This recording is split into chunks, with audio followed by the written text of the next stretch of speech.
सासू माँ बेटे की पसंद को अपनाने में डर क्यों? मम्मी मुझे तो लग रहा है जल्द ही आपका बेटा आपकी बहू ले जाएगी। शालू मुंह बनाते हुए बोली। तू भी सुना, मुझे पता नहीं मेरी किस्मत में ही सब दुख क्यों लिखे हैं। पहले पति ऐसा मिला जो माँ का लाडला, बस मैं ही गलत होती। फिर 3 बेटियां हुई तो सब रिश्तेदारों के ताने सुने। फिर एक बेटा हुआ तो खुशी की आस जगी।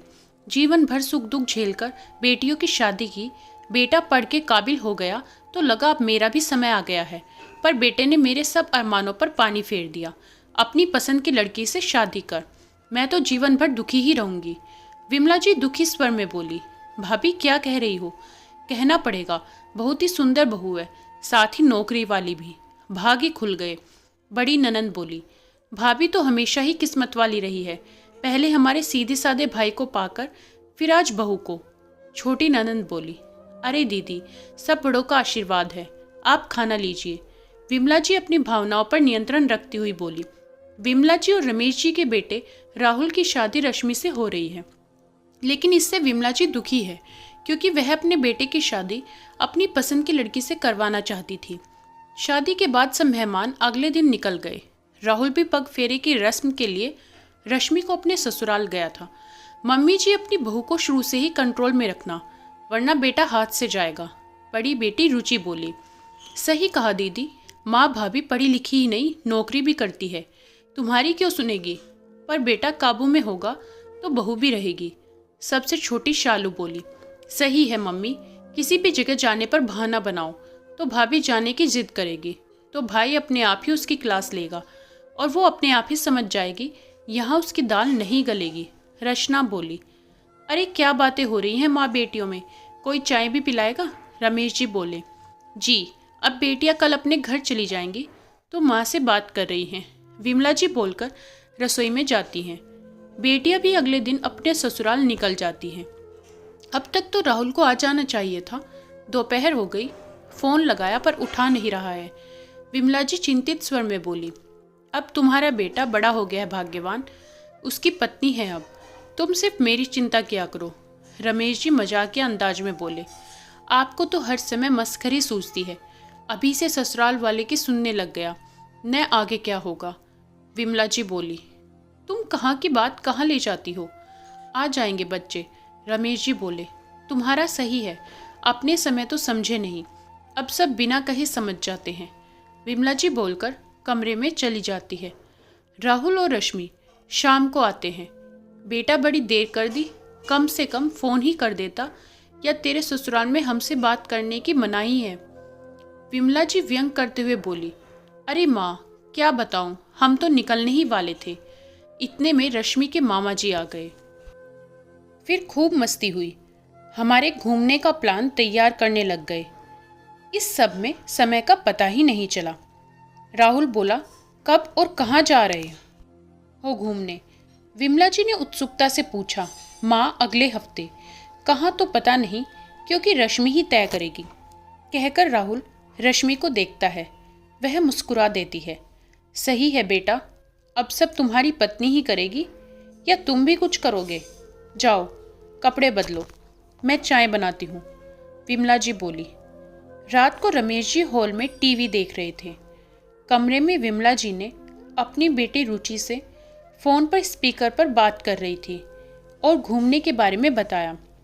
माँ कुछ भी करके रोक दो, भाभी जिद करेगी और बस तुम भेजकर महान बन जाना और भाई को बुरा लगाती रहना, रुचि ने कहा। इतने में रश्मि दूध देने आई तो विमला जी ने फोन रख दिया। जाने के एक दिन पहले शाम को ही विमला जी छाती में दर्द है कहने लगी। डॉक्टर के जाने के बाद कहा तो बोली, क्या पता मर जाऊं, मैं तो घर नहीं छोड़ूंगी। अगले दिन सुबह विमला जी राहुल को बुलाकर बोली, बेटा तुम और बहू जाओ घूमने, मेरा तो बुढ़ापा है, ये लगा ही रहेगा, कहीं बहू को बुरा न लग जाए। नहीं माँ, रश्मि ने तो कल ही सब कैंसिल कर दिया था कि माँ की तबीयत ठीक नहीं, हम कैसे जा सकते हैं? राहुल बोला। देखा, तुमको कितनी समझदार बहू मिली है, रश्मि जी बोले। बहू तो कल आई है, ये तो मेरा बेटा है जो मुझसे प्यार करता है, विमला जी राहुल के चेहरे पर हाथ फेरते हुए बोली।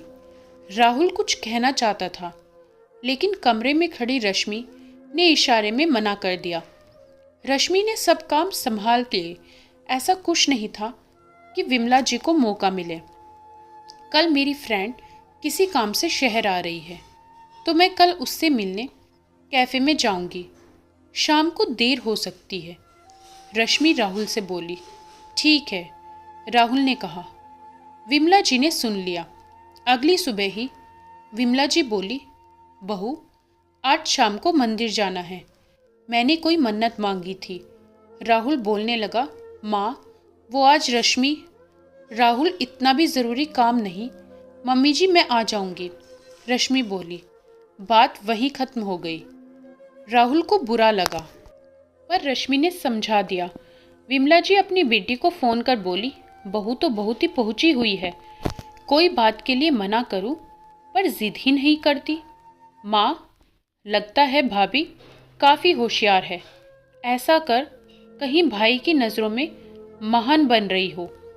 रुचि ने कहा, सही कहा, पर तू चिंता न कर, तेरी माँ भी कम नहीं। इसका असली रूप सामने ज़रूर लाऊंगी, विमला जी बोली। ये बातें जब कर रही थी, तब किसी काम से राहुल नीचे आया था। उसे ये सब सुन कर यकीन नहीं हुआ। कमरे जाकर वो जब ये बात रश्मि से कहता है, तो वो बताती है, उसने भी ऐसी बात सुनी थी, पर अब मैं तुम्हारी पसंद हूँ, तो उनको समय तो लगेगा ना। थोड़े समय की बात है, सब सही हो जाएगा। लगभग महीने भर बाद रश्मि अपने मायके मिलने जाने के लिए कहती है, तो विमला जी हाँ कर अपनी छोटी बेटी को एक ही दिन पहले बुलवा लेती है। बहू, अब तुम्हारी ननंद आ गई है, तो छुट्टी ले लो और अपने मायके बाद में चली जाना, विमला जी बोली। माँ, शालू आई तो क्या हुआ? रश्मि ने पहले ही प्रोग्राम बना लिया था। आप तो हैं, फिर क्या परेशानी है? राहुल बोला। बेटा, बहू है वो, कोई जिम्मेदारी है या नहीं घर की? मायके बाद में चली जाएगी। अपनी पसंद की शादी कर ली, अब क्या बीवी की ही सुनेगा? विमला जी बोली। माँ, इसमें बीवी की सुनना कहाँ से आ गया? वो तो कुछ नहीं कह रही। उसने तो हर बार इस घर का आपका ही सोचा है। राहुल बोला। वारी बहू, अब मेरे बेटे को शिकायतें करके भड़का भी रही। सही कहा था सबने, बेटा तो हाथ से गया। विमला जी रोने का स्वांग करने लगी। यह क्या नाटक लगा रखा है? बहू मायके जा रही है तो जाने दो, रमेश जी बोले। बस अब यही बचा था। बेटा तो बेटा, बाप भी मुझ में ही कमी निकाल रहे हैं, विमला बोली। मम्मी जी, आप उन शिकायतों की बात कर रही हैं जो मैंने कभी की ही नहीं। मैंने तो तभी सुन लिया था जब आप और रुचि दी मेरे घूमने के प्रोग्राम को खराब करने की बात कर रहे थे, पर मुझे लगा नहीं जाने पर आपका मुझ पर विश्वास बढ़ेगा। पर नहीं, उस दिन भी मंदिर ले जाने की चाल राहुल को पता हो गई, पर मैंने मना किया। पर आज आपकी ना सही, आपके बेटे की पसंद हूँ, आपको अपनाने में डर क्यों है? जब मैंने घर को मन से अपनाया है, तो लोगों की बातों में आने से पहले एक बार तो आपने मुझे देखा या परखा होता। पर आप, रश्मि कहते हुए चुप हो गई। माँ, डर तो रश्मि को था, इसलिए ये हर संभव प्रयास कर रही थी, पर आपको तो कुछ दिख ही नहीं रहा है। अगर आपको रश्मि पसंद नहीं, तो मैं आज ही कहीं और रहने के लिए, राहुल बोला। बेटा, मुझसे गलती हो गई जो बहू के साथ ये सब किया। डर था कि कहीं अपना बेटा न खो दूँ, बस इसीलिए। बहू, मुझे माफ़ कर दे, अब ये नहीं होगा। माँ हूँ, स्वार्थी हो गई थी, पर अब सब आंखों के सामने है, विमला जी बोली। मम्मी जी, नए घर में जगह बनाना वैसे ही मुश्किल है, और अगर आप अपनी सास की पसंद नहीं तो और भी ज़्यादा। मैं इस घर का हिस्सा ही बनने आई हूँ, इसे बांटने नहीं, रश्मि बोली। देखा कितनी समझदार है मेरी बहू, रमेश जी बोले। नहीं जी, हमारी बहू बोलिए, विमला जी कहकर रश्मि को गले लगाती है। दोस्तों, लोगों की बातों में आकर हम उनकी बातों को सच मान लेते हैं, चाहे माता पिता बेटे के लिए पसंद करे या बेटा खुद पसंद करे। बहू के रूप में जो आई है उसका मान सम्मान होना ज़रूरी है।